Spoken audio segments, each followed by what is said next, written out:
नमस्कार दर्शकों, astro Mantra happiness of life इस शो पर मैं छवि आप सभी का स्वागत करती हूँ।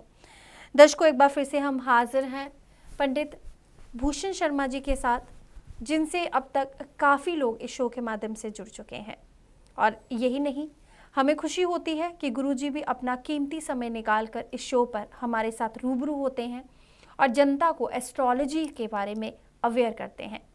बहुत से ऐसे लोग हैं जो एस्ट्रोलॉजी पर विश्वास नहीं करते या जिनका विश्वास टूट चुका है, तो वो एक बार गुरुजी से ज़रूर संपर्क कर सकते हैं। जी गुरुजी, सबसे पहले शो पर आपका बहुत बहुत स्वागत है। नमस्कार, जय माता दी। भगवान आप सभी का मंगल करे। जी गुरुजी, हमारी डे टू डे रूटीन में हमें काफ़ी परेशानियों का जो सामना करना पड़ता है। हर दिन कुछ नया होता है, हर दिन कुछ कहता है, हर दिन में परेशानियाँ होती हैं। लेकिन अगर हम नॉर्मल एक होम रेमेडी की बात करें तो आपको क्या लगता है कि किस चीज़ को अगर फॉलो करना चाहते हैं तो फॉलो करके अपने दिन को शुभ बना सकते हैं और सक्सेसफुल बना सकते हैं एस्ट्रोलॉजी के माध्यम से? बिल्कुल दर्शकों, मैं बताना चाहूँगा कि जब भी आप सुबह उठते हैं तो जब भी बेड से नीचे आप पैर रखते हैं तो धरती माँ को नमस्कार करें या उनके चरण स्पर्श करने का मतलब उनको अपने हाथ से छुएं और माथे पे लगाएं और उनसे क्षमा मांगें कि हे धरती माँ, जो भी मैं अपना वजन तुम पे डाल रहा हूँ मुझे क्षमा करें। उसके बाद अपने दोनों हाथों की अंगुलियाँ देखें। देखने का ये सिस्टम है और उसको अपनी आँखें हैं, जो अपनी नज़रें हैं, वो अपनी रेखाओं पे नज़र डालें या प्रकाश डालें। इसमें कहा गया है कि हमारे हाथ में माँ लक्ष्मी का वास भी है, भगवान विष्णु का वास भी है और ब्रह्मा जी का भी वास है। अगर ये आप करते हैं तो मैं दावे के साथ कहता हूँ कि जो आपका दिन चढ़ेगा वो शुभ चढ़ेगा। बाकी हमारे कर्म भी हैं, अगर हम अच्छे कर्म करेंगे तो आने वाला समय भी अच्छा होगा। जी दर्शकों, शो की शुरुआत में तो गुरुजी ने बताया कि किस तरह से अपने दिन की शुरुआत करनी चाहिए ताकि आपको आपके दिन में जो सफलता प्राप्त हो सके और सफलतापूर्वक आपके जो काम है वो पूरे हो सके। खैर, अगर हम बात करें एस्ट्रोलॉजी की तो एस्ट्रोलॉजी का हमारे जीवन में बहुत सारा महत्व है। इसके ज़रिए हम अपने भविष्य का पता लगा सकते हैं, अपने वर्तमान के पापों का जो है प्रायश्चित कर सकते हैं और अपने जो वर्तमान में किए गए काम हैं उनको किस ढंग से करें उस ढंग को हम एक सही जो है प्रकाश डालकर अपने लाइफ में अपना सकते हैं। लेकिन फिर भी बहुत से ऐसे लोग हैं जो आए दिन अपने लाइफ में परेशानियों से जूझते हैं। गुरुजी, कुछ ऐसे लोग होते हैं जो परेशान रहते हैं हमेशा, कुछ ऐसे लोग होते हैं अच्छा कामकाज चल रहा है, अच्छी फैमिली होती है, बट स्टिल डिप्रेस्ड रहते हैं। तो जो डिप्रेशन होता है लोगों को बिना मतलब से, बिना वजह से, सब कुछ होने के बावजूद भी, क्या वो भी उनकी कुंडली में कुछ ग्रहों का ऐसा योग होता है जो बंदे को ना चाहते हुए भी डिप्रेशन में धकेलता है? क्या कहना चाहेंगे इसके बारे में? देखिएगा, बहुत अच्छा सवाल आपने किया कि सब कुछ होने के बावजूद भी कई लोग मानसिक तनाव में रहते हैं। उस मानसिक तनाव का ज्योतिष के मुताबिक कुछ नियम हैं, कुछ हमारे ग्रह हैं जो हमें फालतू की परेशानियाँ देते हैं। विशेष करके राहु जिस आदमी का कुंडली में खराब होता है वो अपना क्या प्रभाव डालता है। कई आदमी को आपने देखा होगा कि कुछ ऐसे लोग हैं, अगर वो किसी गेट का ताला लगा रहे हैं तो उनको बार बार उसको चेक करते हैं, क्योंकि एक तरह से ये राहु उसको पीड़ित करता है, राहु उसको परेशान करता है। उसके दिमाग में ये रखता है कि नहीं, ये काम मैं नहीं कर पाया हूँ और वो सोचता रहता है। कई लोग ऐसे होते हैं जिनके मतलब सब विचार अपने ही मन में आते हैं कि मेरे साथ ये ना हो जाए, मेरे बच्चे के साथ ये ना हो जाए, मैं वहाँ जाऊँगा तो मेरी गाड़ी हिट ना कर दे, वहाँ जाऊँगा तो ऐसा ना हो जाए। ये भी राहु के पीड़ित होने के कारण ही इंसान परेशान रहता है। दूसरा, हमारा मन जो है ज्योतिष के मुताबिक चंद्रमा के साथ जुड़ा होता है। चंद्रमा जो है वो हमारे मन के अंदर बहुत ही उथल पुथल करता है। जिन लोगों का कुंडली के अंदर चंद्रमा पीड़ित होता है या चंद्रमा खराब होता है वो बेवजह परेशान रहते हैं। उनके अपने ही सवाल होते हैं और अपने ही जवाब होते हैं। ऐसे सूर्य हमारी आत्मा का मालिक है। आत्मा जो है, कहते हैं आत्मा सो परमात्मा, लेकिन अगर हमारी आत्मा परेशान रहेगी तो वो सूर्य के कारण रहेगी। सूर्य जिसका पीड़ित होगा उसकी आत्मा छीन भेन इधर उधर भागती रहेगी, तो वो आत्मा मन को भी खराब करेगी, दिमाग को भी खराब करेगी। तो जितने भी हमारे अच्छे और बुरे विचार हैं वो सब हमारे ग्रहों के मुताबिक ही होते हैं। जितने हमारे साथ अच्छे कर्म हो रहे हैं या अच्छा हम कुछ कर रहे हैं वो सब हम ग्रह के मुताबिक कर रहे हैं, और जितना हमारे साथ कुछ बुरा हो रहा है वो हमारे अनिष्ट ग्रहों के कारण हो रहा है। तो जितना भी हम कहते हैं ना कि एक आदमी बहुत सफल है लेकिन सफल होने के बावजूद भी परेशान है, तो कहीं ना कहीं कोई ना कोई ऐसा उसकी कुंडली में दोष है या ऐसा कोई ग्रह खराब है जिसके कारण उसको मानसिक तनाव में डाल रहा है। जी दर्शकों, अगर ऐसे कुछ लोग हैं जो काफ़ी ज़्यादा डिप्रेशन में हैं सब कुछ होने के बावजूद भी, तो वो गुरुजी के साथ संपर्क कर सकते हैं। इनका ईमेल आईडी और फ़ोन नंबर लगातार फ्लैश हो रहा है हमारी टीवी स्क्रीन पर। तो चला एक ईमेल लेने का। जी बिल्कुल, ये ईमेल जो भेजी है ये मनदीप कौर ने भेजी है अपनी बेटी लवलीन कौर के लिए। इनकी बेटी का जो जन्म हुआ है वो 5 सितंबर 2007 को हुआ है गुरुजी, अभी काफ़ी छोटी हैं। और उनका जो टाइम है वो 6:30 बजे है सुबह का, और जो प्लेस है वो वैंकूवर कनाडा है।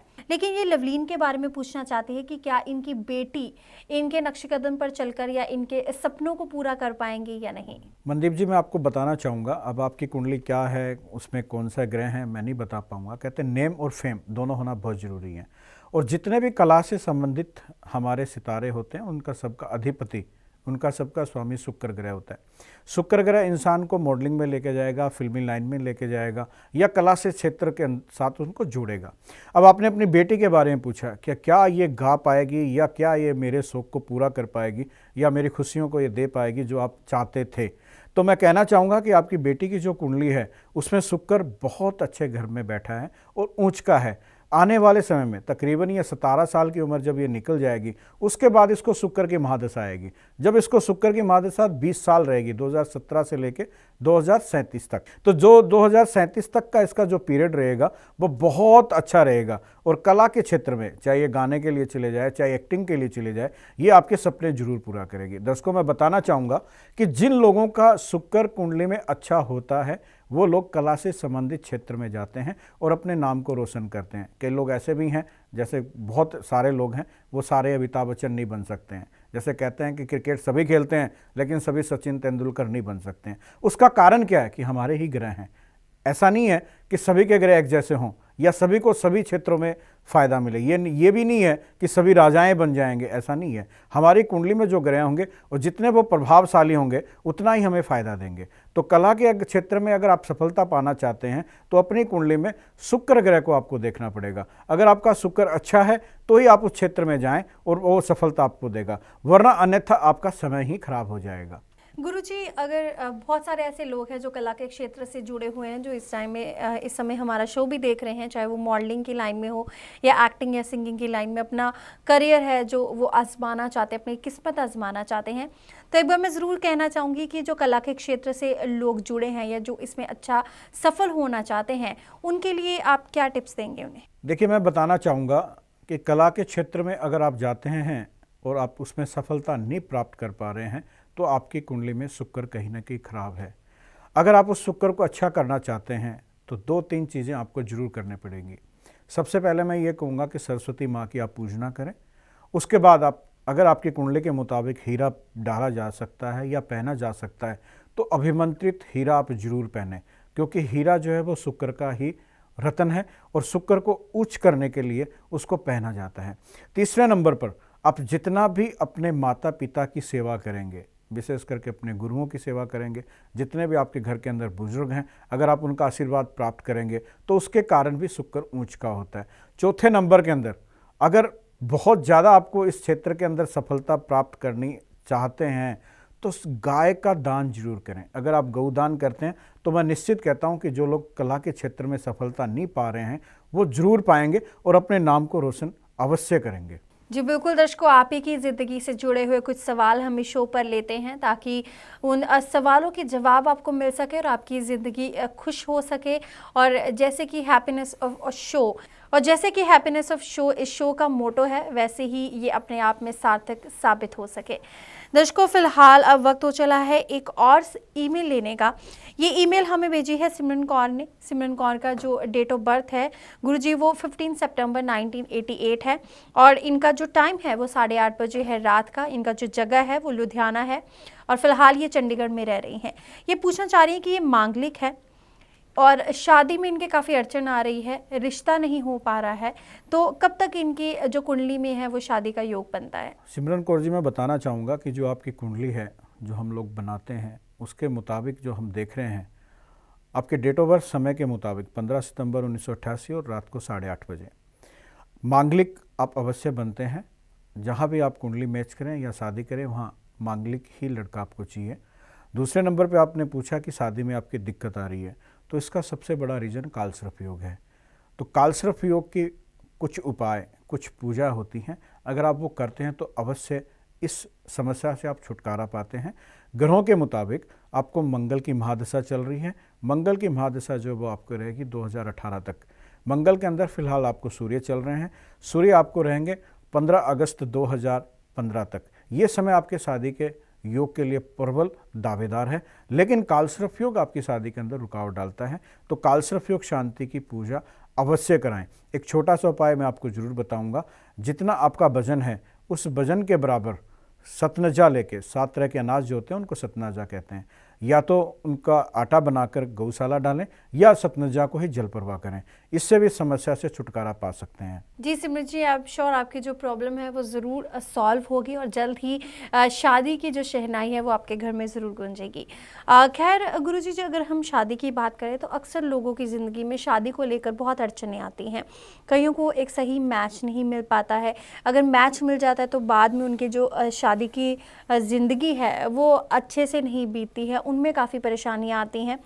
तो अगर मैं ये बात करूँ कि जैसे कुंडली मिलान बहुत ज़रूरी होता है, शादी हो गई है, कुंडली मिलाकर शादी की है, पर फिर भी जब एक कपल में अड़चनें आती हैं तो उसकी क्या वजह रहती है? देखिएगा मित्रों को मैं आपको बताना चाहूँगा कि केवल कुंडली मिलान से ही वैवाहिक जीवन सही नहीं रह पाएगा, ऐसा नहीं है।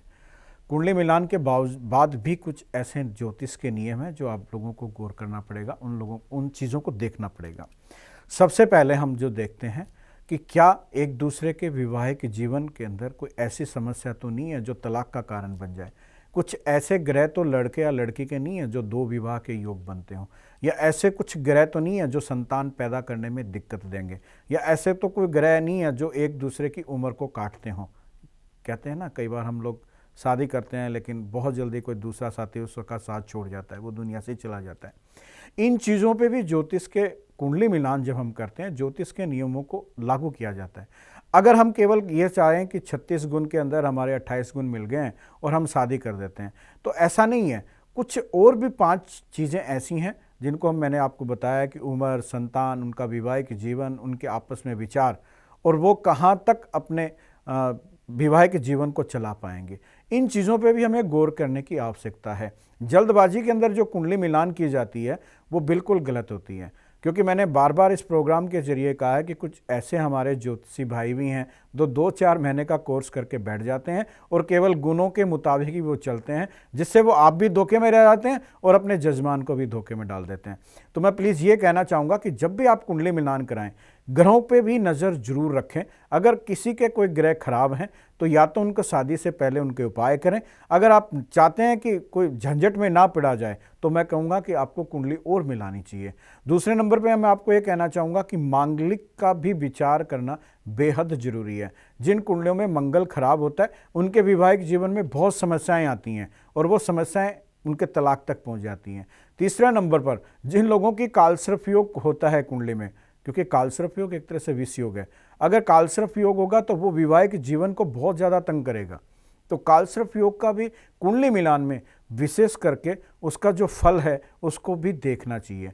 अगर इन चीज़ों पे हम गौर करते हैं तो मैं कहता हूँ कि जो विवाह होगा वो बहुत अच्छा होगा। जी गुरुजी, इसी के साथ अब वक्त तो चला आप सबसे इजाज़त लेने का। बहुत बहुत धन्यवाद इस शो पर आने का और हमारे साथ ज्ञान बांटने का। जय माता दी। दर्शकों, इसी के साथ मुझे यानी कि छवि को दीजिए इजाज़त। हम फिर से हाजिर होंगे इसी शो पर इसी वक्त। तब तक के लिए आप अपना ध्यान रखिए। नमस्कार।